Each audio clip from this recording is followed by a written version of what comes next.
CNN Chile y 3xI presentan Pares Impares.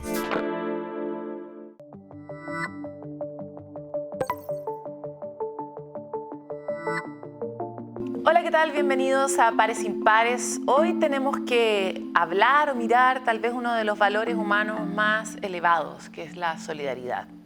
Nos cuesta comprender a la solidaridad como un valor que ha hecho prosperar a nuestras sociedades, como uno que además necesitamos mucho hoy día para poder desarrollar los países en los que vivimos. Lo tenemos en un rincón como de algo tal vez deseable, tal vez no, que es para algunos, para aquellos que se creen buenos. Pero la solidaridad es un material muy concreto con el que los países pueden trabajar y las personas definitivamente pueden construir su bienestar. Hablaremos de eso desde distintos lugares y es por eso que los invitamos en este mes que se conmemora el Día de la Solidaridad a revisar con otros ojos este capítulo que ahora comienza de Pares Impares. Cada 18 de agosto se celebra el Día de la Solidaridad en el aniversario de la muerte del padre Alberto Hurtado. Su labor fue un ejemplo, ¿no? Estuvo su vida dedicada a la justicia social, a la dignidad de las personas y ha marcado un camino que ha inspirado a muchos otros. La solidaridad es un valor fundamental, nos cuesta hasta decir la palabra, solidaridad. Es como un trabalengua, porque también es un trabalengua ejecutarla. Requiere cierta voluntad, cierto esfuerzo, cierto foco, sobre todo en el otro, que es algo que hemos dejado de mirar en el tiempo. Y por eso queremos comprender mejor cuál es su rol en articular sociedades que sean más sanas. Veámoslo en la siguiente nota de Miranda Aspe. ¿A quién no le ha pasado? Un pequeño descuido donde la ayuda de otro podría mejorar la situación. Pero, ¿nos involucramos cuando alguien más lo necesita? Gracias. Esta vez se trata de un experimento social de un creador de contenido venezolano. Ejemplos como estos no son ajenos. ¿Qué tan solidarios somos y cómo impacta en nuestra manera de relacionarnos? Yo he visto que la gente es solidaria. El joven también es solidario. Yo creo que depende de la persona. Creo que en este último tiempo igual como que has disminuido como ese valor, por así decirlo. Adhesión o apoyo incondicional a causas o intereses ajenos, especialmente en situaciones difíciles. Así define la RAE a la solidaridad, este valor que surge de los vínculos sociales. La red de solidaridad es una red que involucra prácticamente a todo el cerebro. O sea, estamos hablando de cortezas frontales, órbito frontal, estamos hablando de la red amigdalar, etcétera. O sea, un montón de redes que están asociadas a lo que se le llama como cerebro social, ¿ya? Pero que estas redes se activan básicamente en cualquier tipo de contexto en donde tú interactúas con otro. Es decir, existen muchas posibilidades para activar estos circuitos y la clave podría estar en involucrarse. Todas las cosas tienen el punto en común que hay que poner los pies para que la cabeza piense de ese otro lugar. Entonces, es muy difícil ser solidario mirando solamente. Cuando tenemos un momento de conexión genuina, gestos, estamos hablando presencia cara a cara, entender ponerte en la situación del otro, entender que ese otro está sufriendo, necesita tu ayuda. Y cuando tú logras hacer esa conexión, efectivamente va a haber todos estos cambios, todas estas activaciones cerebrales o psicofisiológicas, pero lo importante es que está ahí en la relación con el otro. Cuando yo veo al otro realmente como un legítimo otro, como bien decía el profesor Maturana, es donde uno va a poder llevar a cabo estos cambios. 28% de las y los chilenos realizan voluntariado. Respecto a los motivos para participar, 42% dijo que es porque los hace sentir bien, seguido de porque permite construir un país más solidario. Pero, ¿qué relación tiene la solidaridad con la cohesión social?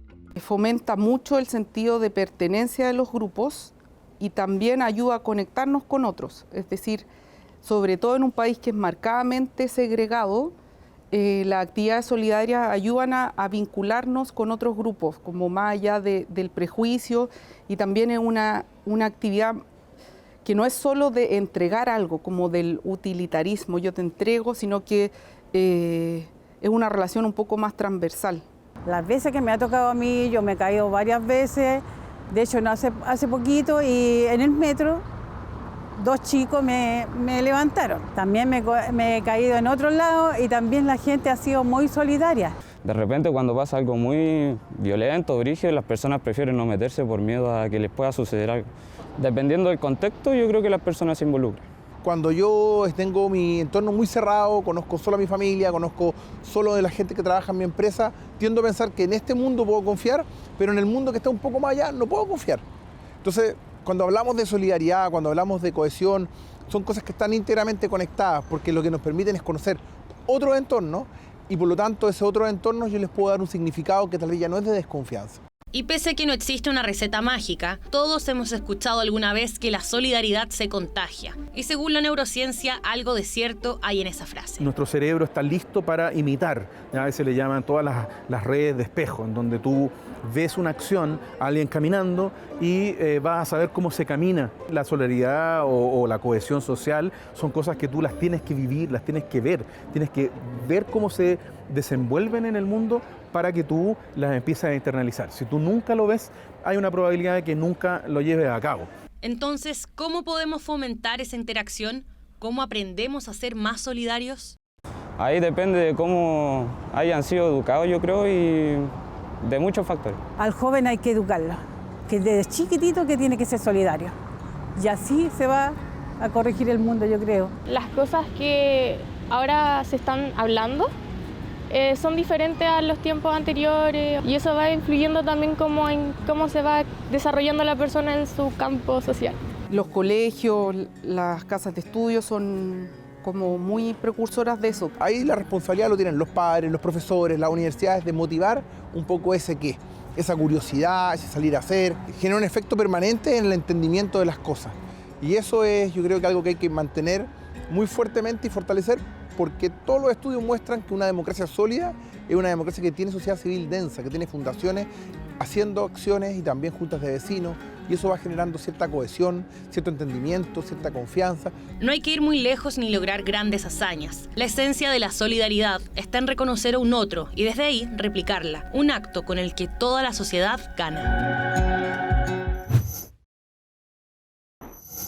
Pertenecer a un grupo nos ofrece apoyo, nos ayuda a estar mejor, permite además tener ciertos otros servicios secundarios como sentirnos escuchados o valorados.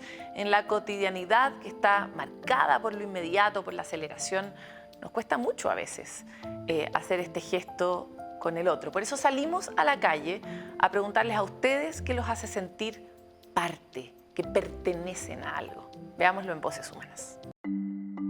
Hola, mi nombre es Trinidad Ramírez y tengo 21 años. Hola, soy Flor Valenzuela y tengo 66 años. Hola, buenas tardes. Soy Fabián Orellana, tengo 34 años. Hola, soy Víctor Toro, tengo 64 años. A mí me hace sentir parte de un grupo, normalmente compartir gustos en común o el humor. También ideologías, por lo menos para mí. Es algo importante compartir por lo menos algún tipo de ideología, sea política, sea ética. Ser parte de mi vecindad y tener personas que sean de mi misma edad, tener los mismos gustos, que nos gusta salir de paseo, a bailar. Que te acepten como una persona normal, donde puedas participar, donde puedas dar tu opinión también, y puedas aportar al grupo. Creo que es importante no estar en soledad. Creo que asociarse con otras personas te hace conocer cómo es realmente la vida en lo personal y en lo general, ver otras realidades, ver otros puntos de vista. Para mí es importante sentirme parte de un grupo, por lo menos en mi contexto universitario, para hacer más agradable mi vida universitaria. O sea, no solamente estar en modo estudio-casa, sino así como estudio, ventana, ay, pasémosla bien, salir con mis amigos, ya volver a clase y que la clase tampoco sea tan pesada. Es importante ser partícipe de un grupo porque se pueden lograr muchas cosas. Yo busqué un grupo para hacer algo por mí, por mi movilidad, para poder llegar más adelante, no con tantos dolores. Y fui a ese grupo y me recibieron muy bien. Siempre nos cruzamos con personas nuevas y independiente cómo sea la persona, la hago sentir integrada como me gusta que me hagan sentir integrada.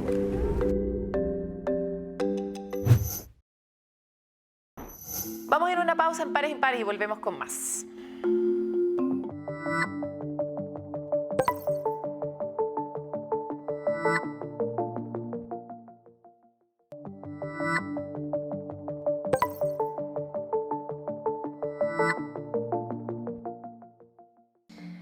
Hoy queremos hablar de algo que a veces suena intangible, pero lo que produce es muy concreto.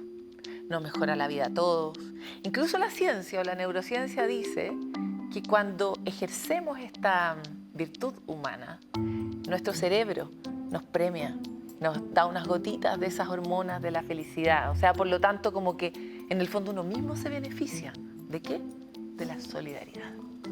Y queremos hablar en profundidad de este tema con Alejandra Pizarro, que es una mujer que tiene un historial, podemos decir un prontuario, en el mundo de las organizaciones solidarias. Trabaja e impulsa muchas iniciativas de solidaridad en el fortalecimiento de la sociedad civil. Así que muchas gracias por estar aquí, directora del 3xI. Tienes tantos títulos, Alejandra, que más bien digo, solo Alejandra está con nosotros. Es más que suficiente. ¿Cierto? Muchas gracias por invitarme. Gracias por venir. Teníamos hace rato ganas de tenerte aquí, porque eres una especie de órgano en este sistema de la solidaridad, del trabajo por el otro, de la creación de la cohesión que late por sí mismo. O así por lo menos te comprendemos en el equipo de Pares Impares. Y queríamos aprovechar esa oportunidad para explorar las cosas que constituyen, que fortalecen la solidaridad entre las personas y por qué tal vez la solidaridad podría ser un buen negocio para todos. Contesta básicamente lo que quieras de todo lo que te acabo de preguntar. No te preocupes, Paloma, que siempre lo hago. Me preguntan algo, pero contesto lo que yo quiero. Pero sí es bonita la pregunta, ¿por qué la solidaridad sí podría ser algo útil, no solo algo bueno, ¿no? Y estuve mirando de dónde venía la palabra solidaridad y viene del latín, ¿no? De ser sólido, de ser compacto, de tener como un cuerpo. Y por eso también hablamos al día de hoy, porque viene del derecho romano, de deudores solidarios, ¿no? Cuando uno adquiere ciertos compromisos financieros. Hay deudores solidarios. Eso significa que si no responde él, otros responden por él, ¿no? Y nosotros en el siglo XIX, el XX, vamos tomando la solidaridad cuando aparecen estas causas de mayor justicia, de mayor equidad o necesidades de poblaciones menos beneficiadas, y la entendemos entonces como esa capacidad de ser con otros y de que lo que pasa con otros nos importe. Y sin duda, yo creo de verdad que es un buen negocio, porque la solidaridad es, a mi entender, uno de los ejes de la cohesión social. Y en Pares Impares hemos hablado largamente de la cohesión social en muchos programas, porque es lo que nos ocupa, y porque la cohesión social permite que las sociedades puedan vivir en paz, puedan prosperar, puedan desarrollarse, porque a los estados les permite poder ejecutar su tarea y a las empresas les permite ser exitosas. Si no hay cohesión social, difícilmente hayan empresas exitosas. Algo va a ocurrir, como lo que nos ocurrió el 19 de octubre, el 18 de octubre. Bueno, y todos los días que vinieron después también. Del 2000, claro, del 19, el 20, el 21. Recuerdo haber estado el 20 conversando con todas las organizaciones de la sociedad civil en La Moneda con el presidente Piñera, por lo doloroso que fue ese quiebre, ¿no? Cuando se quiebra de manera brutal la cohesión social, los países pueden llegar a destruirse. Por eso que la solidaridad es un buen negocio para todos nosotros, es un buen negocio en lo humano, pero es un buen negocio en lo práctico, en la posibilidad de llegar a ser un país desarrollado. Es bonita la idea que planteabas al inicio del origen latín de la palabra, que viene de lo sólido, jamás me lo habría imaginado, como de lo consistente. De alguna manera, la solidaridad es una de esas virtudes que nos hace mejores como humanos, de las virtudes superiores, ¿no? A veces suena como un buenismo, como una imposición, pero en términos muy concretos, la solidaridad habilita el hecho de que podamos hacer grandes proyectos que no podríamos hacer solos. O sea, si no pienso en ti, en que tú, no sé, también tienes que comer, o que también tienes familia, o que también tienes dolores, etcétera, tú tampoco eres mi socio para poder emprender esta tarea que tenemos juntos, ¿no? Entonces, hay una cuestión efectivamente muy práctica y hay una cosa muy divina también en la solidaridad. Claro, muy divina y muy humana, porque lo dice el profesor Maturana, ¿cierto? Sapiens es la especie. El ser humano es la manera que tenemos de vivir en sociedad. Por lo tanto, yo me constituyo como ser humano en la medida que virtudes como la solidaridad, el respeto, la colaboración, el amor, se hacen parte de mí. Soy menos ser humano si no soy solidario. La solidaridad es constituyente. A veces nosotros decimos o distinguimos entre las habilidades duras y las habilidades blandas. Blandas, más bien constitutivas de nuestra condición de ser humano. Hay una cosa que parece importante de mirar y es una especie de tendencia internacional a que todos estos temas se hayan convertido en parte de una bolsa de una agenda que cayó en desgracia. O sea, como que de pronto hablábamos de derechos humanos, hablábamos de dignidad, de respeto de las personas y de pronto alguien se robó esa agenda y la convirtió en una especie como de botín de algunos, pero no de otros. A pesar de que todos pertenecemos a esta diversidad, ¿no? Y entonces se empezó a ver como feo hablar de, no sé, tener servicios sociales, ocuparse de las otras personas, tener una sensibilidad por lo diverso, etcétera, ¿no? O sea, como, como que retrocedimos un poco, o está siendo más difícil tal vez hablar de cosas que antes parece que habíamos conquistado. ¿Tú lo has percibido en el mundo de la solidaridad, en el mundo de las organizaciones solidarias? Afortunadamente, el compromiso de las personas con las organizaciones de la sociedad civil que trabajan en pobreza e inclusión social, no hemos tenido la experiencia, ¿no? La hemos tenido más bien a nivel de los estados, pero no de las personas. Y claro, pienso que a veces es una reacción, eso que está ocurriendo, a la sensación de que se ha estirado mucho algo, ¿no? De que nos hemos saltado como muchos pueblos y hemos llevado al extremo, o así lo perciben algunos, las necesidades de mirar a aquellos que nosotros tal vez decimos que son minorías o que tienen otras necesidades. O a los vulnerables también, a las personas más vulnerables. También, aunque yo diría que las personas más vulnerables siguen siendo aquel lugar, porque ¿qué significa ser vulnerable, no? Normalmente son personas que tienen menos acceso en temas económicos, pero vulnerables somos todos cuando estamos, por ejemplo, pienso en una organización de la sociedad civil, cuando estamos frente a la muerte próxima de un hijo. No importa mi estrato social, soy extremadamente vulnerable. Para eso existen respuestas de la sociedad civil como Casa de Luz, por ejemplo, ¿no? Entonces la vulnerabilidad la compartimos, es una condición del ser humano. A veces creemos que no, que mientras yo tenga resuelto mis temas soy menos vulnerable. Y eso nos hace muy bien cuando hay un sector de la población, nos hace bien a nosotros, el costo lo pagan ellos, pero nos hacen bien a nosotros.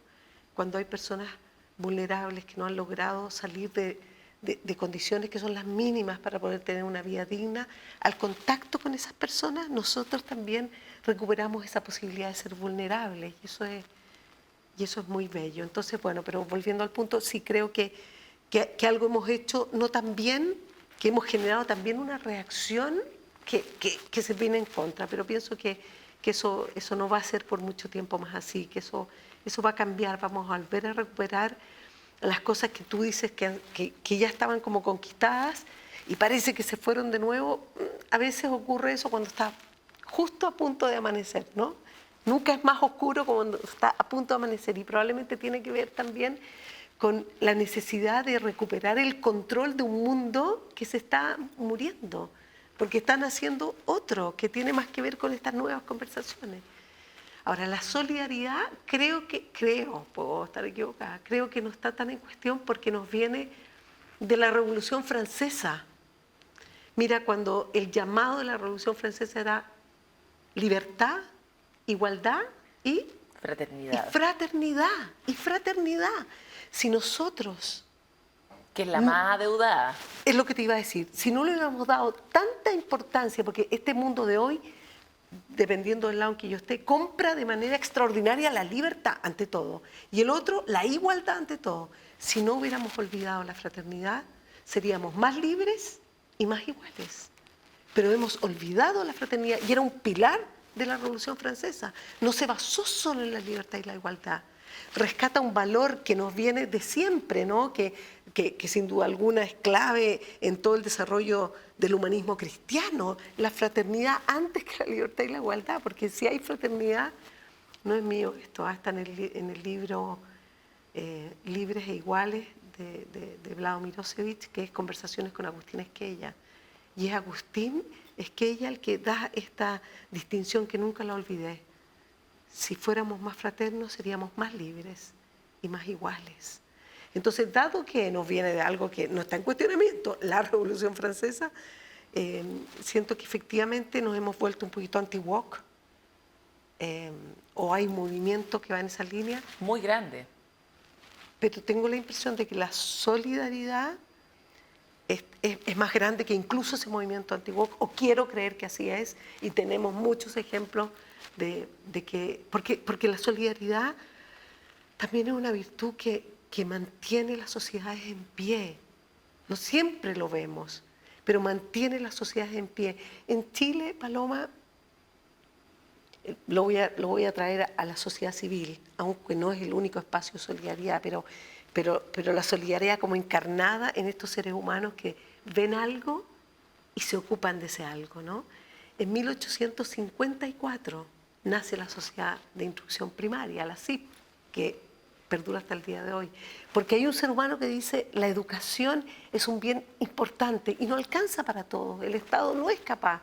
Entonces, es ahí cuando la solidaridad, que es la capaz de moverme a una acción, porque sé que hay un sector de esa gente que me importa, que queda al margen de la educación, hace que los seres humanos se pongan de acuerdo y hagan algo y se movilicen en colaboración con el Estado. Eso es lo que hacemos las organizaciones de la sociedad civil, que también han sufrido mucho el caso... Convenio. Sí, no quiero ni decirlo para en la prensa, pero sí, y que ha puesto en duda el quehacer de las fundaciones, ¿no? Volvamos sobre el punto de la fraternidad, porque cuesta cultivar la fraternidad, ejercitarla. En los incentivos de los últimos años está muy puesta la manzana en el lugar donde yo distingo porque soy única. Que a mí me gusta la polerita con corazones y no con rayas. Y por eso todo lo que tengo de alguna forma significa algo, ¿no? Es como el culto del consumo ha sido como el empaquetamiento de la cultura del individualismo y que crea esta fantasía de que en realidad, ¿para qué el otro? Si tal vez en realidad me salvo sola. Entonces, me encantaría saber cómo ejercitas o cómo ejercitas en tus grupos la fraternidad, cómo se despierta el corazón de la fraternidad, porque efectivamente cuando le doy un espacio al otro en la vida, igual me quito un espacio a mí misma. Y está bien, pero reconocer eso también, ¿no?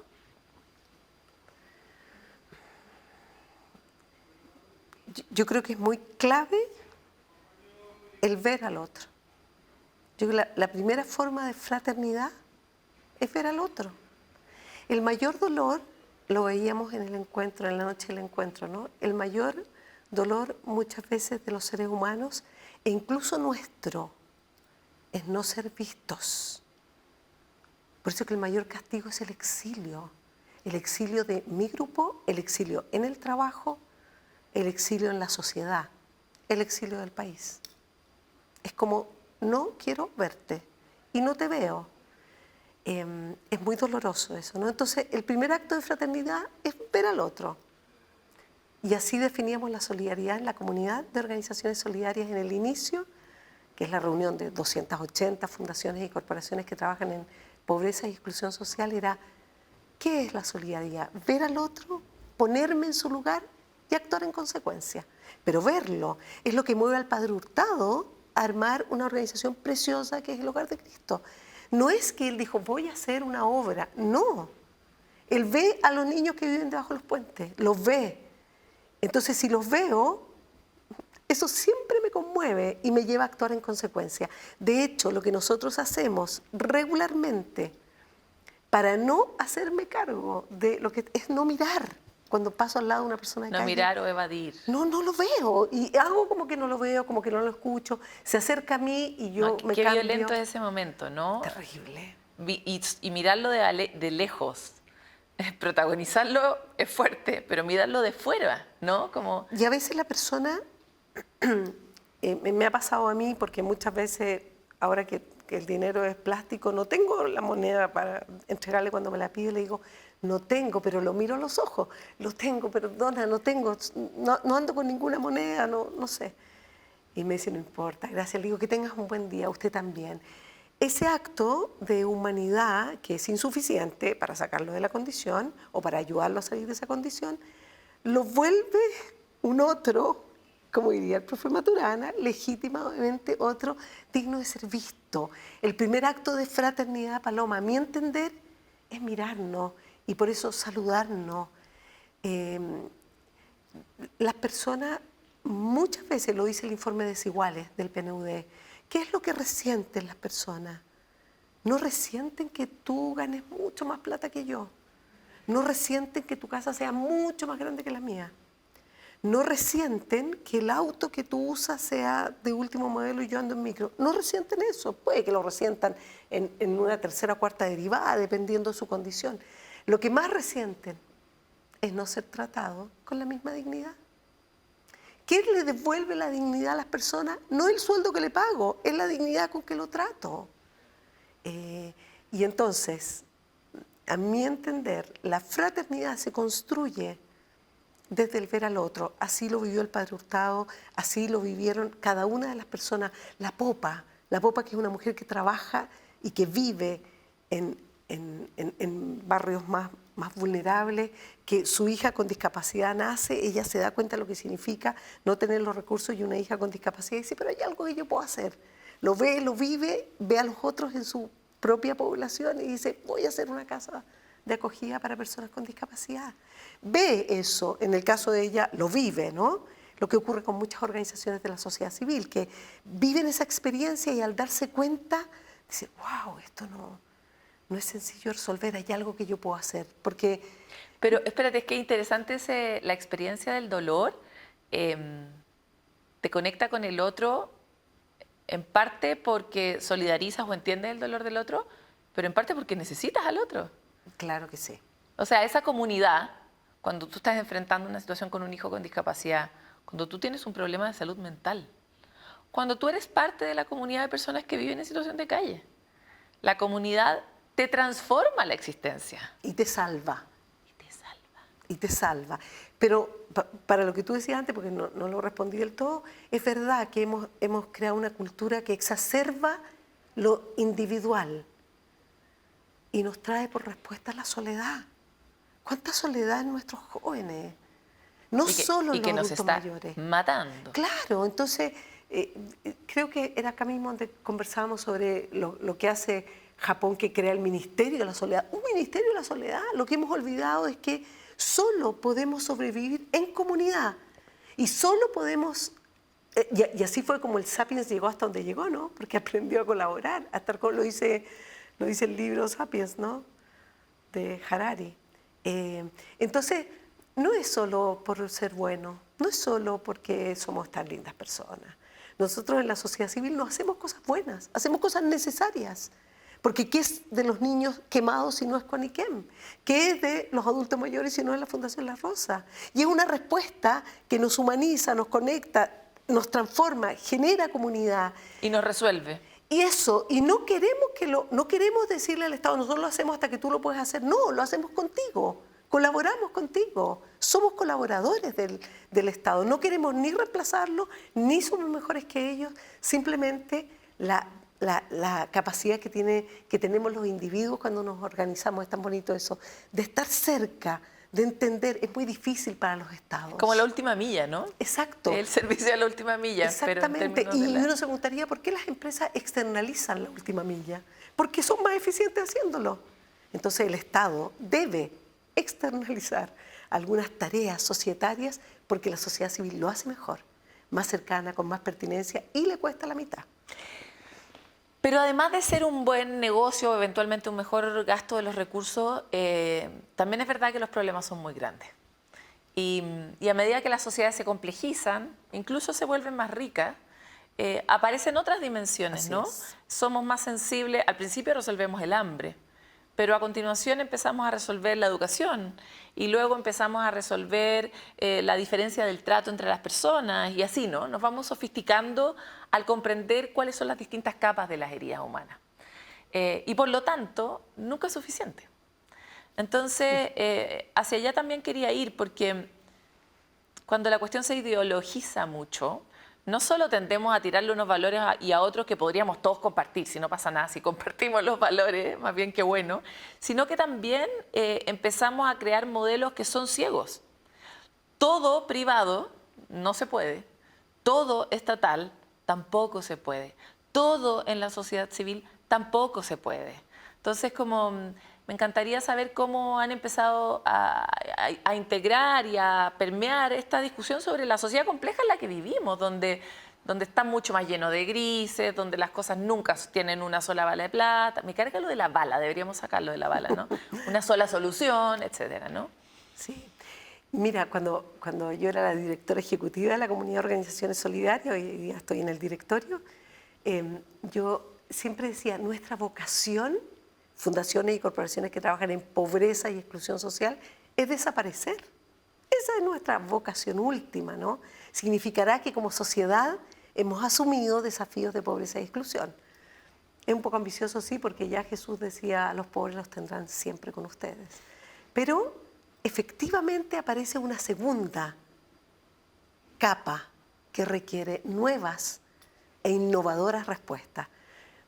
Y eso nosotros lo podemos ver porque hay sociedades muy desarrolladas, Suiza, que tiene mucha sociedad civil. Noruega, estuve hace poco por el centro Nansen allá, mucha sociedad civil. Que son sociedades ricas no solo en términos de recursos, sino también en la manera en que está tejida. Exactamente, ricas en la manera como está tejida.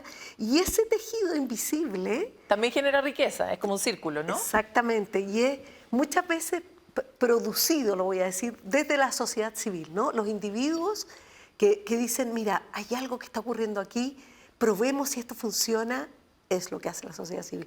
Probemos si este sistema, por ejemplo, la formación para el trabajo, es un programa del CENSE, pero no nace en el Estado, nace en organizaciones como la Fundación Cristo Vive, como Infocap, como Emplea, que dicen a los jóvenes más vulnerables necesitan capacitación en el oficio y aquí no en sala de clase y prueban un programa y lo prueban, muestran resultados, luego se instala como una política pública. Entonces la sociedad civil es un laboratorio, ¿no? Pero en ese mismo instante genera un tejido entre estos jóvenes que están fuera y un Estado que requiere dar respuestas desde el CENSE, que es el Servicio de Capacitación, y que a la vez se teje con la empresa porque irán a emplearse en esos espacios.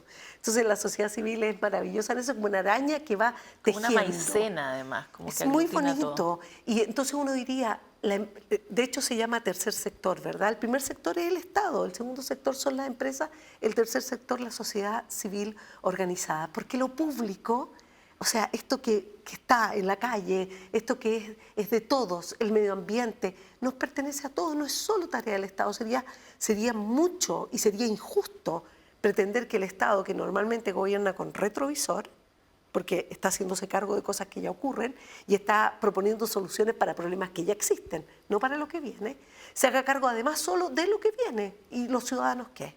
¿Y nosotros qué hacemos? ¿Y los canales de televisión qué hacen? Cada uno tiene un rol en los temas de interés público, en las problemáticas públicas, pero indudablemente no se puede solo. Hoy día más que nunca, más que ayer, más que en el 1854 cuando nace la CIP, se requiere una estrecha colaboración, porque las empresas tampoco se pueden conformar con generar empleo. En algún momento dijeron, nosotros somos generadores de empleo y pagamos impuestos. No, señor, usted es un actor relevante social. Para cerrar, ¿con qué no nos podemos conformar las personas? ¿Cómo metes tú a tu club a personas que no se han metido nunca a trabajar en la sociedad civil? ¿Con qué argumento? ¿Con qué invitación? Pienso que las personas no se pueden conformar con que su pequeño círculo esté bien. ¿Por qué? Estamos en un mismo barco. O tal vez estamos en barcos distintos, pero en el mismo mar. Entonces el tsunami nos pasa a todos, por más que yo esté en un muy gran acorazado. Entonces, pienso que las personas no pueden conformarse con lo poquito. ¿Por qué? Porque es peligroso y puede traernos quiebres sociales que definitivamente nos impacta a todos. Pero por sobre todo, porque es tan bello, Paloma, construir comunidad. Porque es tan sanador. Porque en nuestro corazón cada uno tiene rupturas, dolores, ausencias, no haber sido visto. Todos en algún momento de la vida lo hemos tenido. Y eso se sana al encuentro de un otro, porque las personas vulnerables no son objetos de nuestra caridad, son sujetos de nuestro encuentro. Y no hay nada que sane más nuestra humanidad herida que el encuentro con el otro. Y si el otro está más herido, en mi juicio, que yo, cuando vaya a su casa, como me pasó cuando fui a la residencia de la ONG Las Viñas y me encontré con hombres que viven ahí porque estaban en situación de calle, yo sentí que yo tenía tanto que sanar que al encuentro con ellos, me emocionó un poco, me sanaban de mis propias situaciones de calle, de mis propios dolores, de mis propias soledades. Entonces, la oferta es, vengan, háganse parte de la causa que les haga sentido, porque esas causas sin duda nos llenarán de profundidad, de alegría, de esperanza, de posibilidad de construir ese mundo nuevo que lo hacemos entre todos. Muchas gracias por tu conversación. Dale. Feliz de tenerte acá. Gracias a usted y gracias a CNN, que construye comunidad. Muchas gracias, Paloma. ¿Qué decir, no? Pero fue una buena invitación. Efectivamente hay un buen negocio también a escala humana, a escala interna, en la experiencia del otro. Hay algo que además me refleja a mí mismo y también me permite eso, volver a surcir esos lugares que en algún momento nos han dolido. Los dejamos invitados a todos porque estamos en unos tiempos en que nos necesitamos. Nos necesitamos a las instituciones, a las partes que constituyen el Estado, el país completo y a las personas en su posibilidad de no evitar la mirada del otro, sino de encontrarla. Vamos a ir a una pausa, pero encontramos nuestras miradas en pocos minutos.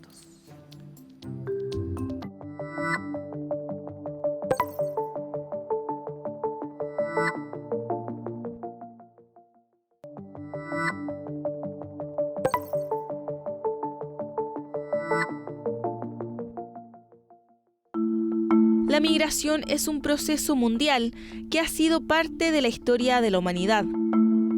Hemos migrado desde que nos asentamos en civilizaciones y España es uno de los países que representa un gran interés para inmigrantes. Los años 90 y los 2000 marcaron un crecimiento económico en España, lo que impulsó la creación de empleos, convirtiendo al país en un atractivo migratorio. Un proceso importante que vivió España, hay que siempre pensar en el pasado, ¿no? Que tiene que ver con la guerra civil.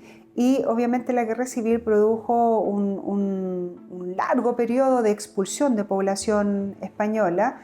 España sale también de un contexto político, económico, social que fue muy intenso, con mucha violencia también, y logra en los últimos 40 años, logra estabilizarse también en todo sentido, ¿no?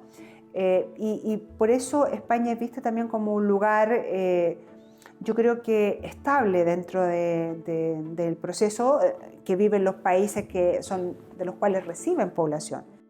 Crudas imágenes que se registran en la frontera sur de España, en playas que están frente a las costas del norte de África. En 2024 se estimaba que 10.000 personas habrían fallecido intentando llegar al país europeo a través de las rutas marítimas. Una de ellas, la que es considerada la más peligrosa, la ruta del Atlántico. En una situación de migración forzada, estas personas optan por una mejor calidad de vida, a veces la posibilidad misma de vivir, y eso obviamente ninguna barrera migratoria lo detiene. Por lo tanto, si no alcanzan la vía regular, toman la vía irregular solamente por necesidad. Detrás de cada inmigrante existen historias y realidades que los llevan a tomar una decisión que escapa de su propio deseo y que atienden a la necesidad de poder encontrar en otras tierras un mayor bienestar. Hoy en España viven más de 9,6 millones de personas nacidas en el extranjero y se estima que tan solo 500.000 estaría en situación irregular. El flujo inmigrante se refleja en las cifras del crecimiento poblacional, donde la comunidad extranjera fue la principal responsable de este aumento frente a la disminución de aquellos nacidos en España. Pese a ello, el racismo, la xenofobia y la discriminación son fenómenos que siguen afectando a quienes buscan un mayor bienestar en tierras españolas, como lo ocurrido en Torre Pacheco, donde se desataron ataques contra inmigrantes marroquíes tras la difusión de que un grupo de personas extranjeras habrían atacado a una persona mayor. Nosotros no queremos violencia ni nada. Nosotros solo queremos justicia. Solo queremos que nos dejen en paz, queremos vivir en paz, que nuestro barrio esté en paz y nuestra ciudad que viva en paz. ¿En qué edad vivimos, jolín? Estamos en el año 2025 apreciando a los migrantes, estando unidos con amor mutuo, jolín, con amor mutuo.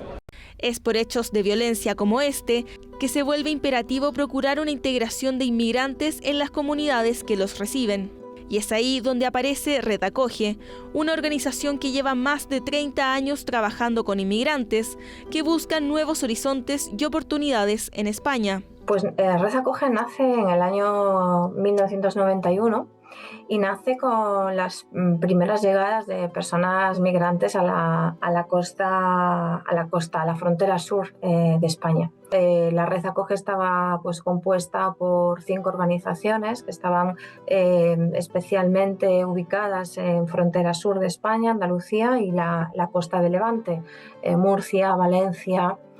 Y bueno, pues poco a poco pues ha ido creciendo esta federación. Actualmente somos 20 organizaciones federadas que estamos pues en todo el territorio nacional. Una organización con apoyo estatal que cuenta con la colaboración de más de 600 profesionales y miles de voluntarios y tiene como uno de sus ejes principales el acompañamiento integral. Y ahí es donde trabajamos todo el tema de acogida, de atención directa y multidisciplinar con las personas a través de asistencia jurídica, atención psicológica, inserción sociolaboral. Tenemos una red de alojamientos dirigida a las personas migrantes y refugiadas, pues para que cuando lleguen a España puedan tener ese derecho al acceso a la vivienda. El Estado prácticamente no ofrece o no tiene servicios de acogida. Lo tenemos las organizaciones del tercer sector y las organizaciones del tercer sector pasamos por unos procesos de validación donde bueno, pues, se nos demanda pues la gestión de plazas de acogida, tanto para solicitantes de asilo como para personas migrantes, siempre en colaboración con el Estado o con las comunidades autónomas. Actualmente la red gestiona un total de 514 plazas de acogida. Han prestado acompañamiento a más de 40.000 personas y han ayudado a mejorar la empleabilidad de un 62% de inmigrantes que han recurrido a la red. Un acompañamiento integral que contempla incluso la enseñanza del idioma. Pero más allá de eso, Red Acoge también desarrolla acciones de transformación necesarias para poder derribar y concientizar a las comunidades, a través de una red de jóvenes que se reúne para reflexionar y dialogar, hasta la capacitación de actores claves de la sociedad, como los de atención primaria. migrar es un derecho reconocido en la Declaración Universal de los Derechos Humanos, ¿no? Y España tiene la obligación de protegerlo. Y bueno, obviamente es muy importante, ¿no?, la participación en todos los sectores, la plena inclusión. Es necesario que desde la ciudadanía, desde las organizaciones sociales, ayudemos, ¿no?, a mitigar esa vulnerabilidad y a promover el bienestar socioeconómico de las personas migrantes, porque desde luego aportan muchísimo, ¿no?, tanto a la sociedad de acogida como a la sociedad de origen. Y siempre lo decimos, ¿no?, que al final las migraciones pues ayudan, ¿no?, a este ecodesarrollo tanto en origen como en destino, y tenemos que facilitar bueno, pues que esto que se consiga, ¿no?, la plena inclusión y en condiciones de igualdad, ¿no? El envejecimiento que tiene la población requiere de estas personas que vienen de otro lugar, que es población económicamente activa, para que asegure además el sistema de pensiones que tiene. Si no, no logran llegar. Cuando las autoridades logren decir tenemos un problema, recién ahí las redes sociales, por ejemplo, van a tener que asumir que aquí el problema no es si tú eres de un color, si tú eres de una religión o si me gusta o no me gusta, sino que también es una necesidad. Entonces, en ese sentido, creo que lo primero que tenemos que hacer es como el sentido de la realidad. Mira, esto pasa. ¿Qué pretendes? ¿Quieres llegar allá o no? ¿Podemos hacer esto sin los inmigrantes? Hoy día no se puede. Según una encuesta realizada por el Instituto 40DB, un 57% de los españoles cree que hay demasiados inmigrantes en el país y 3 de cada 4 vinculan la migración con un concepto negativo. Para poder reforzar el tejido social, primero debemos derribar los prejuicios respecto a la migración y comenzar a ver las valiosas oportunidades que nos entrega la verdadera integración.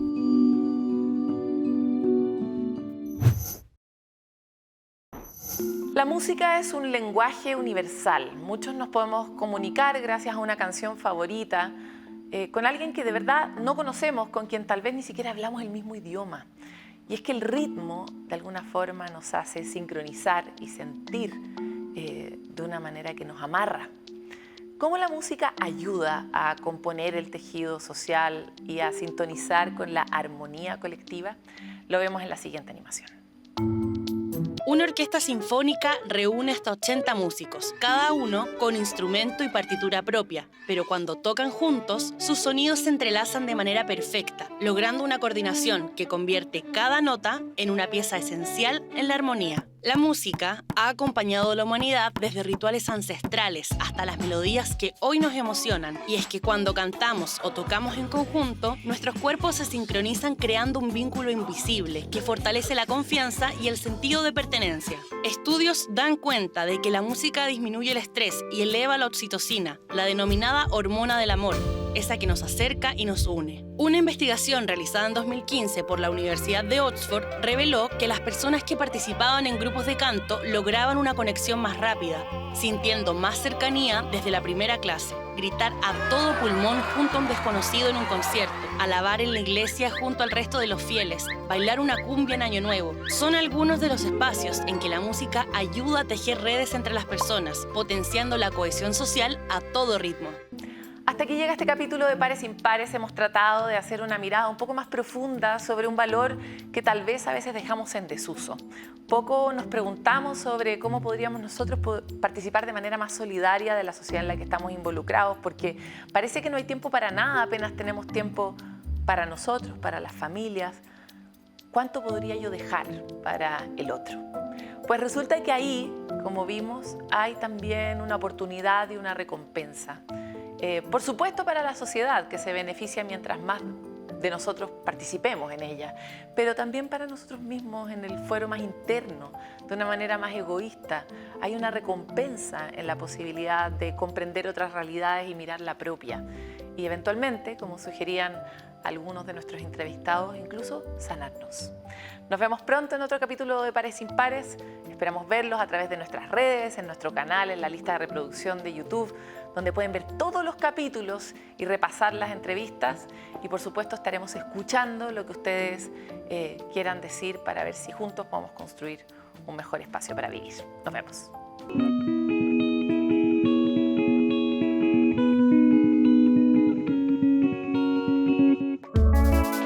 Pares Impares fue presentado por CNN Chile y 3xI.